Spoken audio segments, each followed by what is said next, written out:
Hai,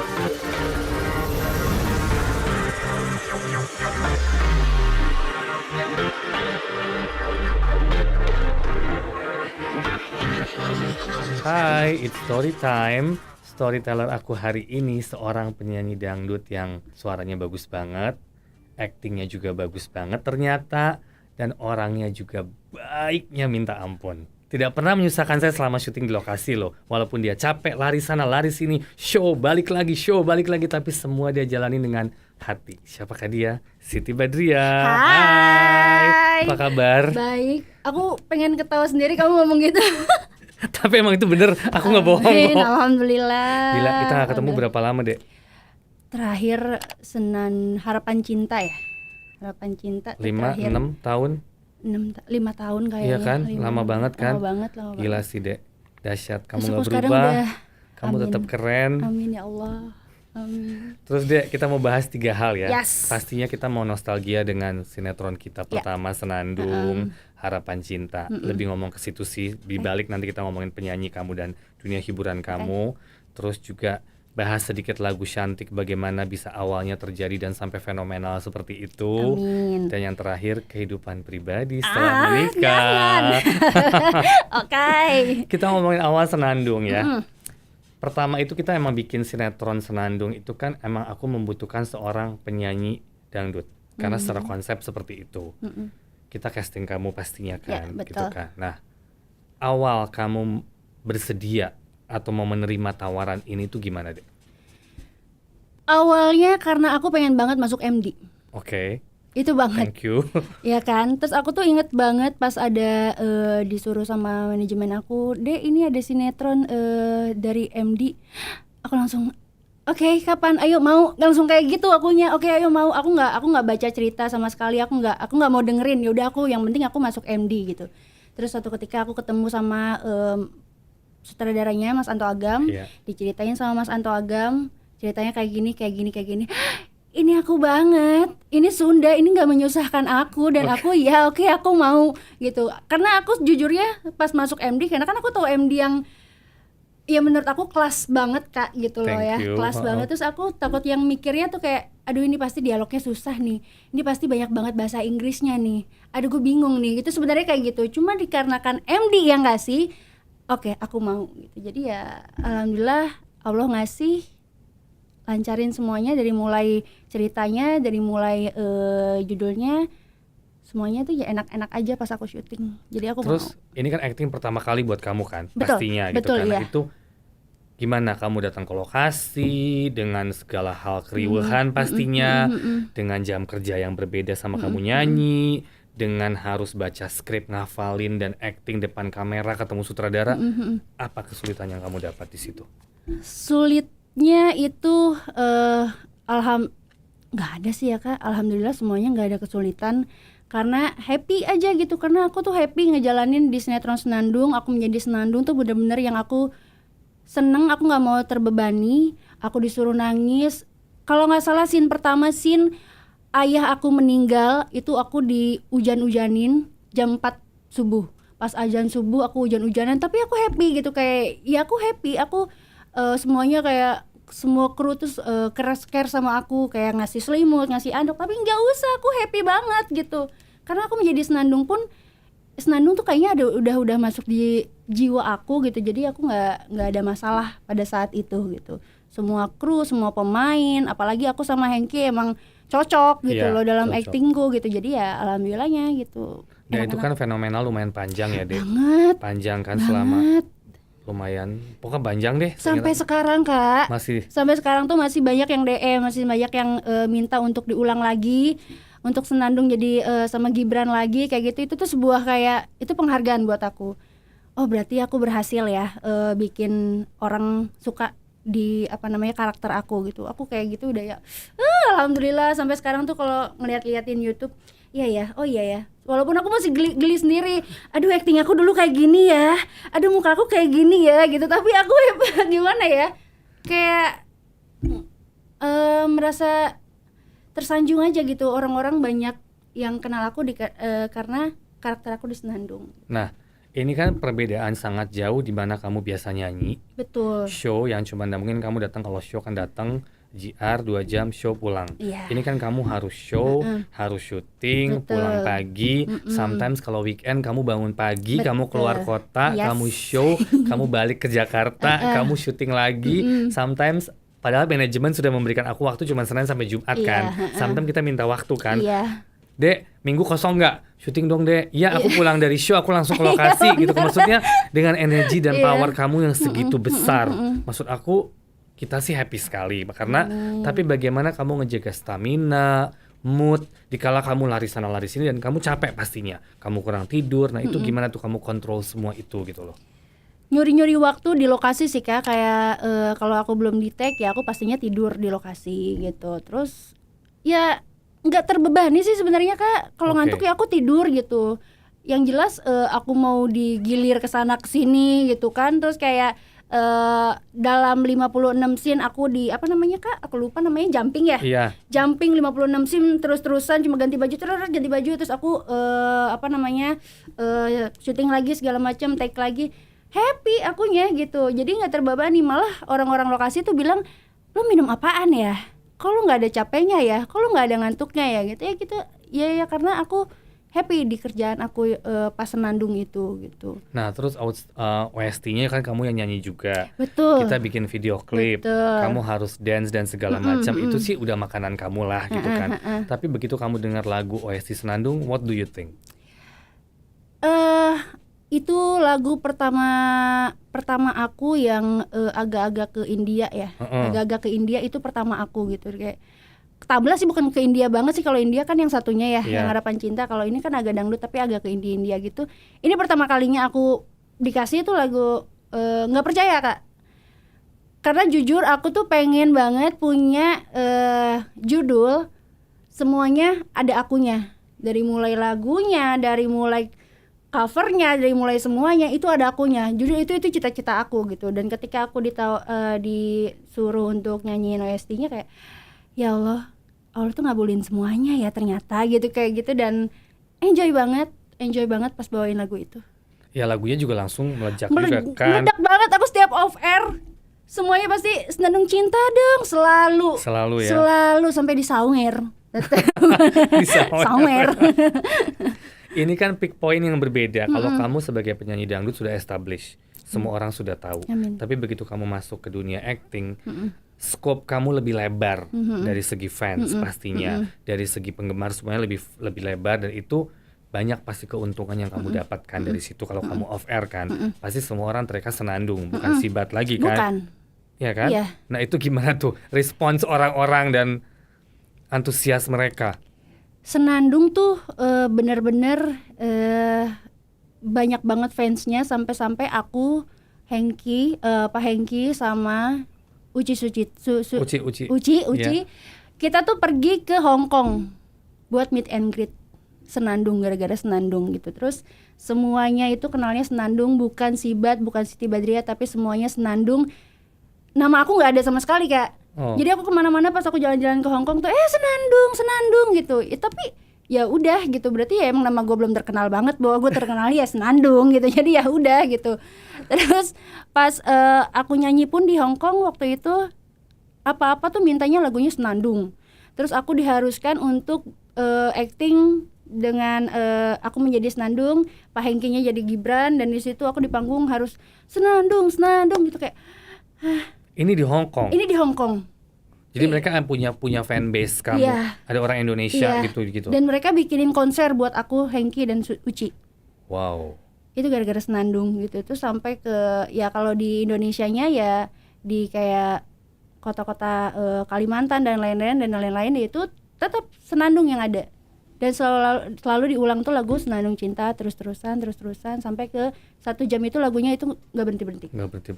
Ya aku thank you juga pastinya sama manajemen kamu ya. Aku juga gitu thank you kan. banget, Sama Kak. Pak Rahayu terutama gitu, maksudnya support banget walaupun kita sempat sama manajemen kamu ya. Pokoknya cuma bisa sampai Jumat, Sabtu Minggu nggak bisa karena off air. Tapi kan Iya, bener. kamu tuh berbaik hati, tanpa info mereka kamu langsung ke lokasi kan. Iya, bener. Aku bisa nih minggu siang ke lokasi. Aku yang bisa. Iya kok Sibat bisa. Gila, aku bilang ini energinya baterainya alkalin deh, kayaknya juara banget. Ya ampun. Nah, kita balik ke awal karir kamu sebagai penyanyi. Siapa yang menemukan kamu? Awal kamu kan dari mana asalnya? Bekasi, Nah, Setu. oke. Awalnya siapa yang menemukan kamu dan melihat bakat kamu ini penyanyi nih, bagus nih. Aku tuh kan dari penyanyi panggung ke panggung. Jadi bapak aku itu punya grup dangdut. Terus aku ikutan di grup dangdut bapak aku, nyanyi dari hajatan ke hajatan, hitanan ke hitanan, kayak gitu-gitu Kak. Terus ada satu label indie yang nawarin aku, kamu mau nggak Siti dibikinin satu album. Pada saat itu ya siapa yang nggak mau Kak, gitu. Jadi aku mau, oke, aku mau, udah bikin album, video klip, lagu dan lain-lain udah bikin. Nah si label indinya ini jujur sama aku, buat masukin kamu ke TV ini susah banget gitu. Jadi gimana kalau aku oper ke label Naga Suara gitu. Oke. Aku oper kamu ya, katanya gitu. Oh oke, nggak apa-apa kalau emang nggak keberatan buat ngoper aku. Akhirnya aku dioper, aku dikasihin ke pencipta lagu aku, Endang Raes, dikasihin. Terus dari Om Endang aku dikasihin ke Parahayu. Parahayu setuju, oke, saya mau dia gitu, saya mau ngorbitin dia segala macam. Pada saat itu rambut aku masih panjang banget tuh. I know kamu pernah casting ke aku panjangnya segini kali ya. Jauh iya. panjang banget. Iya, sebetis, aku masih sebetis Itu gitu. aku ingat banget kamu gak boleh potong rambut Iya, sama papa kalau nggak salah. aku ingat banget aku di ruangan kamu sama mama aku. Itu gimana tuh? Kenapa nggak boleh potong rambut tuh? Unik loh. Bener-bener Iya. di sedengkul kali ya. Bener-bener iya. Panjang emang banget. segini. Itu pertama kalinya aku ketemu sama Kak Sanjay. Pas aku casting tuh, itu nggak boleh dipotong tuh karena ini Kak, bapak tuh pengen banget punya anak perempuan. Anaknya tiga-tiganya laki-laki semua. Pas punya anak aku perempuan, dia tuh jadi kayak udah punya omongan sendiri. Gue kalau punya anak, gue nggak bakal ngizinin anak gue rambutnya dipotong gitu. Jadi sampai akhirnya 13 tahun aku panjangin tuh rambut. 13 13 tahun. Wow. Sama sekali nggak pernah potong. Nggak pernah dipotong sama sekali. Dipotongnya itu pas aku casting di sini kan. Casting di sini, aku mikir apa iya ya aku harus potong rambut ya. Potong rambut pada saat itu juga pas pulang. Dan akhirnya ya pas kamu ketemu Parahayu pertama ke Naga Suara juga masih sepanjang itu. Masih panjang. Dia nggak komen bahwa harus potong. Parahayu malah nggak ngizinin aku untuk potong. Jangan dipotong ya, itu jadi ciri khas kamu. Aku kayak gambling kan. Aduh, dari ini harus dipotong, hari ini nggak boleh dipotong. Aku gimana nih? Tapi aku lebih memilih kayak ya udah, emang gue udah bosan juga sih bawa sama rambut panjang sebenarnya. Gitu-gitu aja. Karena kan rambut panjang tuh capek Kak, keramasnya aku harus gini. Ngeringinnya nggak pernah pakai hair dryer. Seumur hidup aku waktu dari kecil sampai 13 tahun itu aku nggak pernah pakai hair dryer. Jadi keringinnya tuh kayak udah anduk aja gitu. Kayak gitu. Terus aku tuh kayak bermimpi potong rambut pendek enak kali ya, hair dryeran gitu, terus catokan kayak gitu. Akhirnya pas kamu nyuruh potong rambut, oke, aku mau. Walaupun pulangnya aku diomelin sebenarnya. Nah, terus kamu berarti kan hijrah ke Jakarta. Betul. Kamu take over by Naga Suara. Nah, itu kamu mulai karir lagu apa pertama tuh waktu itu? Berondong Tua. Itu di tahun 2010. Oke. 2010 langsung dikasih lagu yaitu Berondong Tua langsung.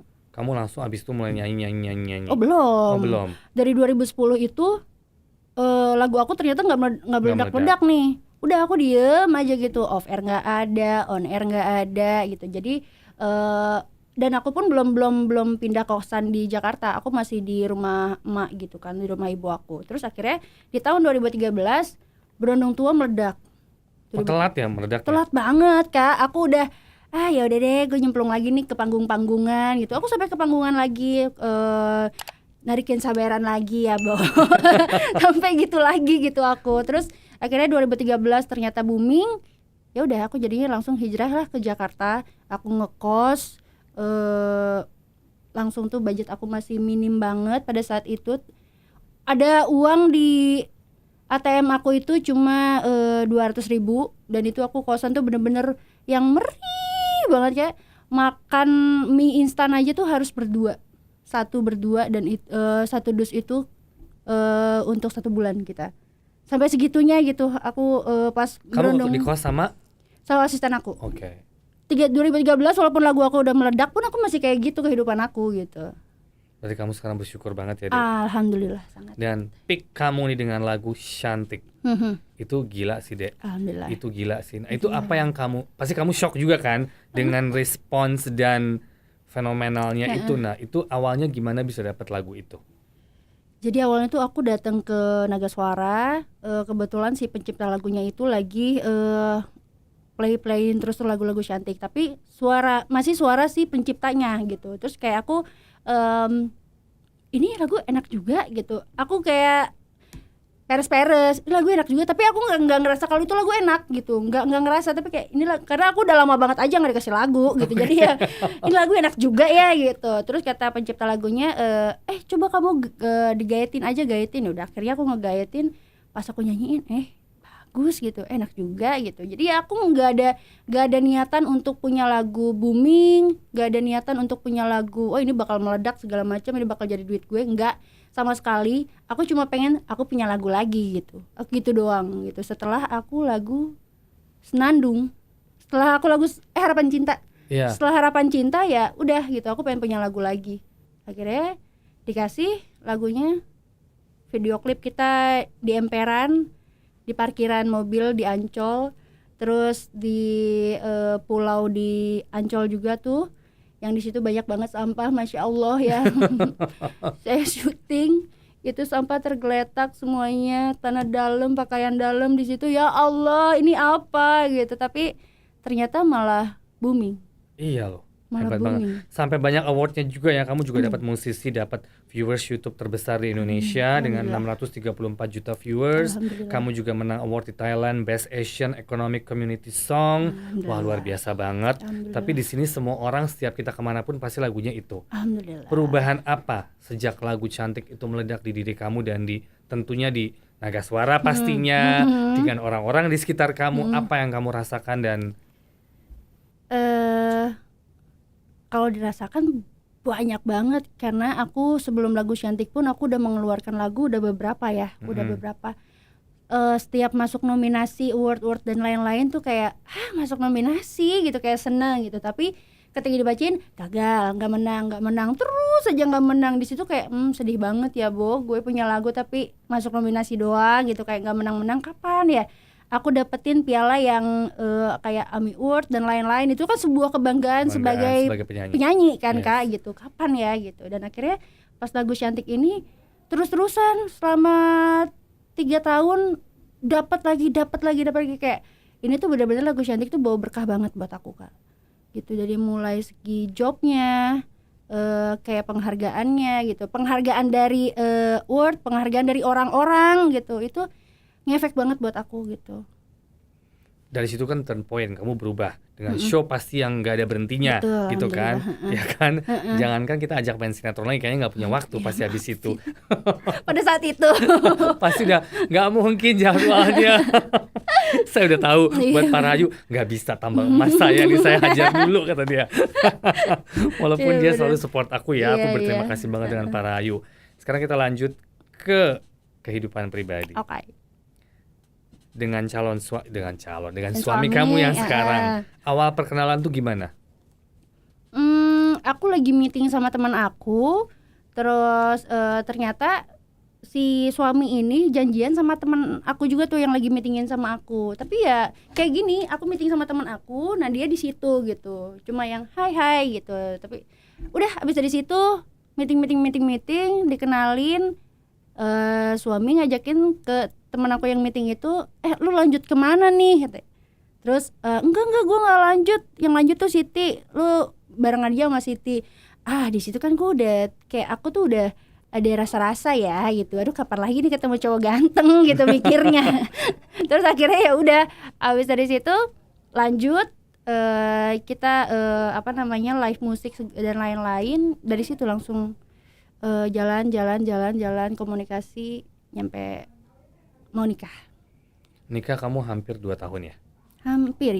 Belum 2 tahun ya? Hampir 2 tahun ya?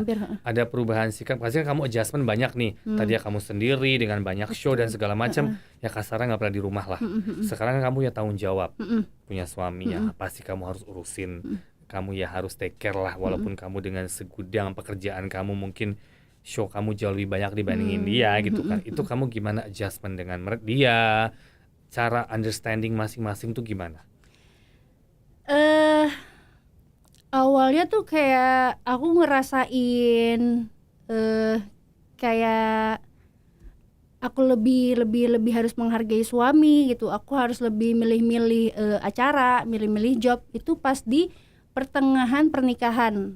Pertengahan pernikahan tuh kayaknya aku harus ngurangin deh, karena kalau misalkan aku terus-terusan aku kerja, suami aku diurusinnya kalau malam doang dong gitu, kalau di tempat tidur doang dong, aku mikirnya gitu kan. Terus kalau dia mau makan, dia mau ini, aku nggak bisa ngurusin gitu. Nah dari situ aku mikir yang ya udah, walaupun suami sebenarnya nggak apa-apa, sok aja kerja ya kerja gitu, karena sebelum kamu menikah sama aku pun kamu adalah seorang Siti Badriah penyanyi dangdut katanya gitu. Tapi ya sebagai perempuan jadi akunya kayak kepikiran sendiri ketika aku pergi, aduh suami aku udah makan belum ya, aduh dia lagi ngapain ya, jadi kayak kepikiran sendiri. Dan sekarang tuh aku agak dibatasin gitu, jadi aku ngambil acara nggak boleh pulang lewat dari jam segini karena aku harus kayak gini gitu.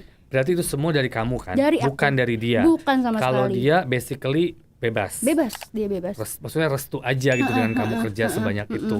Kamu hanya pikir punya tanggung jawab pribadi ya. Which is itu satu poin yang sangat positif dan baik pasti ya untuk menjaga hubungan suami istri ya. Dan sekarang juga dia lagi berkecimpung mulai ke dunia sinetron juga kan gitu. Dia kan. memang sinetron sih ke awalnya. Dia emang sinetron, FTV dan lain-lain. Dan sekarang dia lagi sibuk-sibuknya untuk jadi host. Oke. Gitu. Jadi sekarang tuh benar-benar yang udah kamu nggak usah kerja dulu deh.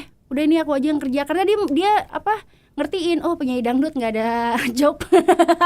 Jadi dia yang terus-terusan tiap hari kerja gitu. Karena dia ngertiin aku. Pandemi ini membuat kamu kan pasti berubah banget deh. Kalau penyanyi itu kan emang ladang uangnya tuh off air. Betul. Dengan show di sana, show di sini. Nggak pulang-pulang ya. gitu ya. Nah sekarang ini hampir setahun ya. Ini sekarang setahun nih dari Maret ke Maret nih ya. dengan kondisi begini. Apa yang kamu lakukan selama pandemi ini dan how you survive? Alhamdulillahnya tabungan masih ada pada saat itu ya. Awal-awal corona, tapi udah kesini-sini makin nipis nih. Yang aku lakuin ya karena emang kita nggak bisa ngambilin acara dan lain-lain, ya aku ya nggak ngapa-ngapain sih. Aku lebih melakukan hal-hal yang positif di rumah, kayak lebih ke olahraga, lebih ke gimana caranya aku menjadi istri yang baik. Aku belajar masak, aku belajar beres-beres, kayak gitu-gitu aja Kak. Selama berapa bulan tuh corona. Terus udah di pertengahan ternyata penyanyi dangdut itu diperbolehkan untuk nyanyi tapi virtual. Oke. Gitu. Dan itu ada beberapa, alhamdulillahnya ada rezeki nih buat penyanyi dangdut gitu. Jadi aku yang virtual, beberapa kali virtual dan lain-lain. Ya udah dari situ aja. Jadi virtual. Lama lagi nih, sebulan ini virtual sekali. Ntar 2 bulan lagi gitu. Ya Allah, ini duit gue gimana nih ngumpulinnya. Kayak gitu ya. Udah sampai sekarang tetap ada virtual gitu-gitu aja. Tapi sempat depresi nggak dengan keadaan? Bukan depresi sih, mungkin lebih ke yang aduh kok begini banget ya, maksudnya pasti efektif, pasti bukan buat kamu aja, buat kita semua. Kemarin sempat yang almost down ya, apalagi di awal-awal gitu kan, kita harus menerima semua keadaan. Tapi kan kalau sebagai kalian yang tadinya fully sibuk banget, ini hampir setahun ini mungkin kamu lebih banyak di rumah. Atau mungkin virtual seperti tadi kamu bilang, cuma ada sebulan sekali atau 2 bulan sekali. Kamu sempat ada mental problem, bukan problem, maksudnya lebih ke terganggu nggak? Aduh gila, aku gimana nih survive gini gak? Ada. Pas tagihan menagih saya. Pas tagihan rumah, tagihan ini. Aduh, ini bayarnya gimana? Aku sempat yang stres banget Kak gitu. Walaupun maksudnya aku tuh bener-bener yang nggak mau minta ke suami sebenarnya gitu. Aku nggak mau yang saya yang bayarin ini dong, saya yang bayarin ini, nggak ada gitu. Aku nggak pengen. Aku selagi aku bisa bayar sendiri, aku bayar sendiri gitu. Jadi yang aduh ini rumah gimana ya, aduh ini mobil gimana ya, aduh ini pajaknya harus bayar tetap nih, kayak gitu. Aku tetap kayak gitu. Itu sempat yang nangis. Pasti, aku sempat nangis Kak, sempat nangis kayak ya Allah ini cobaan kok ke semuanya sih gitu. Sedangkan harusnya ada pemilu dan itu adalah lebarannya para penyanyi dangdut. Betul. Gitu ya. Ya saat pemilu itu nggak ada apa-apa, ya Allah. Pas pemilu kata asisten aku kayak, dong harusnya kita dapat duit segini ya, gitu, harusnya kita dapat segini, gitu ya. Tapi ketika kayak gitu, Allah selalu ngasih rezeki lewat tangan siapapun gitu. adalah aku yang tadi aku bilang virtual, adalah aku beberapa kali di TV gitu. Jadi ya yang harusnya buat tagihan pajak dan lain-lain, rumah, mobil dan lain-lain itu kebayar gitu. Alhamdulillah ya. Alhamdulillah. Kalau kita mau berusaha, kita juga percaya sama Tuhan. Betul. Pasti ada jalan ya.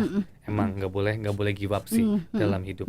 Ups and downs pasti ada. Dan harus selalu minta sih menurut aku ke Tuhan. Ya kan? Betul, Harus betul. selalu minta. Karena Tuhan nggak mungkin ngasih kalau kita nggak minta gitu. Aku mikirnya gitu sih. Gitu. Planning kamu ke depan apa, Dek? Apa ya? Aku pengen hamil dulu deh, Kak. Oh, Doain iya. ya. Amin. Iya bener. Aku pengen hamil Kesempatannya dulu. sekarang ya. Iya. Mumpung begini Iya, ya. doakan saya. Amin. Pasti.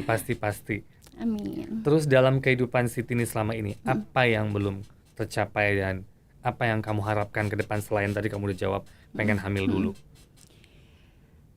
Masih banyak banget sih Kak cita-cita aku yang belum tercapai gitu. Kayak aku harus punya lagu lagi. Sekarang tuh aku masih kayak bisa nggak ya gue punya lagu lagi yang seperti Cantik. Nah sekarang tuh aku punya pemikiran seperti itu. Yang kemarin-kemarin aku punya lagu yang nggak terlalu booming kayak Cantik, aku jadi santai. Nah sekarang jadi aku kayak terbebani gitu loh Kak. Barometer ya di situ Iya ya. gitu. Jadi ya bisa nggak ya punya lagu yang lebih dari Cantik nih, selalu kayak gitu. Nah sekarang tuh aku selalu berdoa ya, aku pengen punya lagu yang lebih dari Cantik, yang bisa dapat berkah buat semuanya, dapat berkah buat aku, label aku, semuanya pokoknya gitu. Ini disukain sama orang banyak. Itu sih sekarang yang lagi aku pengen. Kepikiran nggak bikin lagu sendiri? Nggak bisa. Cukup waktu SD sih Kak ya, aku nulis-nulis, curhat-curhat gitu. Tapi enggak Kak, nggak mau deh kayaknya. Nggak ketemu ke situ? Nggak ketemu Kak, curhatnya alay jadinya. Nggak mau. Tapi setiap lagu kan pasti kamu menggunakan feeling kan Dek? Karena kan kamu nyanyi harus menggunakan soul. Betul. The moment kamu dikasih lagu sama tim, ada nggak? Aku nggak suka nih, aku nggak mau. Pernah nggak ada seperti itu? Waktu aku belum nikah, aku nggak. Jadi Enggak. lagu apapun, ayo aku mau gitu. Tapi Oke. ketika aku udah nikah gini, aku pilih-pilih Kak. Aku nggak mau lagu yang sakit hati, ditinggalin, terus merana. Aku nggak mau. Oke. Karena banyak yang bilang katanya lagu adalah doa. Oh iya. Gitu. Oh, Gitu, aku takut Kak. Aku setelah nikah dikasih lagu nih, ini lagunya, aduh patah hati banget, nggak mau deh gitu. Untungnya pas lagu Suamiku Kawin Lagi itu aku sebelum nikah ya, jadi ya udahlah ya, jauh nih gitu. Aku pilih-pilih sekarang. Kalau itu sekarang nggak mau kan? Nggak mau, nggak mau. Serem banget.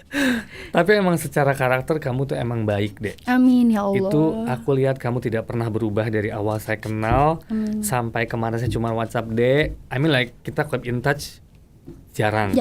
Ya ada tapi jarang gitu kan. Aku cuma minta tolong Dek, aku ada YouTube channel bla bla, bantuin kesini. Kamu langsung hayu tanpa basa-basi dan tanpa ada gue sibuk, gue ini enggak. Kamu langsung hayu. Kapan kita atur jadwalnya gini-gini. Maksud aku itu karakter kamu yang dari dulu aku ngeliat tidak pernah berubah sih. Amin. Tapi aku kayak gitu juga karena kamunya baik. Amin. Gimana dong? Amin. Ya selama judul aku, Kak Sanjay adalah salah satu orang yang terbaik buat aku. Amin. Jadi kalau aku ada curhat-curhat apa, ada apa-apa, gitu. Jadi yang benar-benar Kak Sanjay tuh All in one ya, Bo? Iya. All in one. Bener-bener deh. Ada pokoknya yang paling terkenang tuh bener-bener Kak Sanjay tuh kayak dia tuh baik banget sama aku. Amin, Gitu, sama-sama. Yang penting tetap jaga silaturahmi ya. Betul, Kak. Pesan dan kesan Dek, menurut kamu kayak tadi kan kamu sudah mengalami banyak dengan corona ini, kita begini pasti kan kamu ada pesan dan kesan mungkin untuk orang-orang yang dengar bahwa kita harus survive or something. What do you think gitu? Pokoknya siapapun kita, dimanapun kita, musibah ini kan bukan cuma ke satu orang, ke semua orang yang kena. Ya, apapun masalahnya, apapun musibahnya, kita harus tetap minta, kita harus tetap berdoa sama Tuhan, karena Tuhan bakalan ngabulin sesuai apa yang kita minta. Amin. Thank you. Thank you, Kak. Thank you banget hari ini. Thank you banget. Jauh-jauh dari Makasih. Cibubur ke sini. Makasih. Thank you Ya, semuanya. alhamdulillah akhirnya Kita harus tetap bersilaturahmi ya. Harus. Insya Allah ada kerjaan bareng. Soon. catat ya. Jangan catat. lupa subscribe, like, and comment bersama Siti Badriah. Thank you. Thank you. Thank you.